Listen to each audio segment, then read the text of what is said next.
দেখুন বন্ধুরা দিদি, তুমি কিভাবে রান্নার চাল চুরি করে শয়তানি বিক্রি করছো? করলো। ভাসুর আসুক, আমি সব বলে দেবো। তাহলে যাওকে তুই যদি তোর কিভাবে ভাসুরকে ফাঁসালো, বলিস তাহলে তোর নিজে পেটে যে চুরি আছে তার করে মরা নিয়ে মুখ যে তার দেখবি। যাওকে না, না, ফাঁসালো। আমি বলবো না। সর চালটা বিক্রি করে আসি। আঙুর খেতে দাও, খিদে লেগেছে।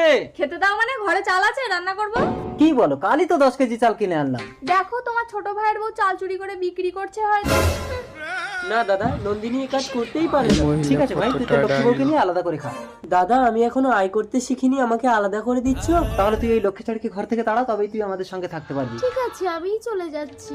হ্যাঁ তুই যা, আমি দেওর ভাতারের ভার একাই সামলে নিতে পারবো। নন্দিনী, আমরা আলাদা করে খাবো। কিন্তু আমাদের তো থালা বাসন নেই বিজয়। তাতে কি হয়েছে, আমি কাজ খুঁজে যাচ্ছি, আয় করে হোটেল থেকে প্যাকেটে করে ভাত এনে দুজনে খাবো। হঠাৎ করে তুই কাজ কোথায় পাবি? এই ওদের 100 টাকা দাও তো আজকের দিনটা চলার মতো। 100 টাকা কোথায় ছিল? আরে কালই তো আমরা দুই ভাই কাজ করে তোমার হাতে 300 টাকা এনে দিলাম।